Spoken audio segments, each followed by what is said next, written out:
Super star family నుంచి వచ్చి దేవకీనందన వాసుదేవ అనే టైటిల్తో మన ముందుకు రాబోతున్న అశోక్ గల్లా గారు మనతో పాటు ఉన్నారు. ఆయన అడిగి ఆ సినిమా గురించి తెలుసుకున్నాం. హాయ్ అండి. హాయ్. దేవకీనందన వాసుదేవ అంటే శ్రీకృష్ణుడి మీద రాబోతున్న సినిమా ఎలా ఫీల్ అవుతున్నారు? ఐఎమ్ ఫీలింగ్ ఇప్పుడు టీజర్ వదిలాక చాలా బాగా ఫీల్ అవుతున్నాను అండి. కొంచెం రిలీఫ్ కూడా ఉంది. మేము అనుకుందంట ఓకే కొంచెం ల్యాండ్ అవుతుంది, లైక్ ఈ రెస్పాన్స్ తర్వాత ఇంకా కొంచెం జోష్ పెరిగింది మాకు. అంటే ఫస్ట్ సినిమా హీరోగా ఎంట్రీ ఇచ్చారు. సెకండ్ సినిమాని దేవకీనందన వాసుదేవ అంటే కృష్ణుడి పేరు చిల్లగా పెట్టారు. అంటే ఇది మీకు ఏమైనా సెంటిమెంట్గా అనుకుంటున్నారా ఏంటి? ఇది సెంటిమెంట్ కాదండి, సినిమాకి అవసరం కాబట్టి అట్లా పెట్టాం. యాక్చువల్ సినిమాకి చాలా యాప్ట్ ఇది. ఎలా చెప్పాలంటే ఇప్పుడు సినిమాకి హీరో అని టైటిల్ పెట్టినప్పుడు చాలా మంది చాలా వరకు చాలా ఇదిలాగా అనుకున్నారు, కానీ సినిమా చూసాక ఎందుకు పెట్టామో అర్థమవుతుంది, క్లియర్గా అర్థమైపోతుంది. సేమ్ ఈ సినిమా చూసాక కూడా, ఎందుకంటే కృష్ణ అండ్ దైవం అనేది చాలా పెద్ద థీమ్ ఈ సినిమాలో.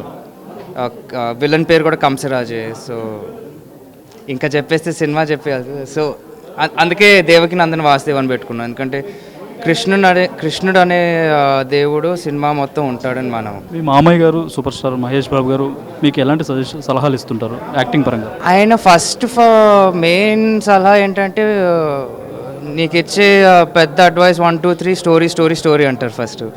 దాని తర్వాత యాక్టింగ్ పరంగా అయితే లైక్ ఆయన చాలా తక్కువ చెప్తారు, but he'll point you in small ways. You know ఇలాంటి సిచ్యువేషన్లో ఎలా చేస్తే బాగుంటుంది ఇది అని అలాంటి చిన్న చిన్న సలహాలు ఇస్తూ ఉంటారు. కానీ ఎక్కువగా లైక్ ఆయన్ని చూస్తేనే కొంచెం అబ్జర్వ్ చేసుకోవచ్చు మనం. అంటే మీరు ఫస్ట్ లాంచ్ అయిన సినిమా హీరోకి చాలా వరకు అంటే చెప్పుంటారు కదా, ఇన్స్ట్రక్షన్స్ ఇచ్చుంటారు, ఫస్ట్ సినిమాతో వస్తున్నావు ఇలా ఉండాలి.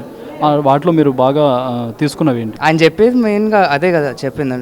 ఆయన he's very good at motivating me and individuality గురించి ఎక్కువ నమ్ముతారు. సో నువ్వు డిస్కవర్ చేసుకోవాలి, స్టోరీ పైన కాన్సన్ట్రేట్ చేయి, నీకంటూ ఒక థాట్ ఉండాలి అని అది గట్టిగా చెప్తుంటారు. And that is the best advice somebody can ask for also. మన జర్నీ మనకు ఉంటుంది కదా అని. అంటే ఇవన్నీ రెగ్యులర్గా చెప్పేవి, కానీ గ్లామర్ పరంగా ఆయనకున్న గ్లామర్ మీరు మెయింటైన్ చేస్తున్నారు కదా, దాని పరంగా ఏం చెప్పారు? గ్లామర్ పరంగానా, అది సగం జీన్సేనండి. దానికి మించి యూనో లైఫ్ స్టైల్ బాగుండాలి, ఎక్సర్సైజ్ బాగా చేయాలి, డైట్లో ఉండాలి. ఆయన ఎంత గట్టిగా లైక్ ఆయన రియల్ లైఫ్లో ఎంత గట్టిగా ఉంటారో ఈ విషయం పైన నన్ను కూడా అంతే పుష్ చేస్తారు. కానీ హీఈస్ నెక్స్ట్ లెవెల్.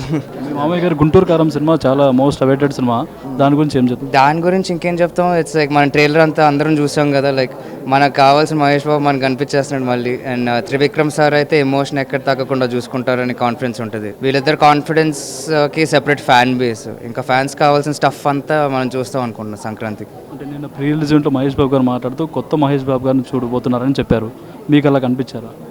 అవును, డెఫినెట్గా. అంటే నాకు మనం పండుగని చూసినప్పుడు ఎంత కొత్తగా అనుకున్నామో ఇప్పుడు రమణగాడు కూడా అట్లానే కనిపిస్తుంది.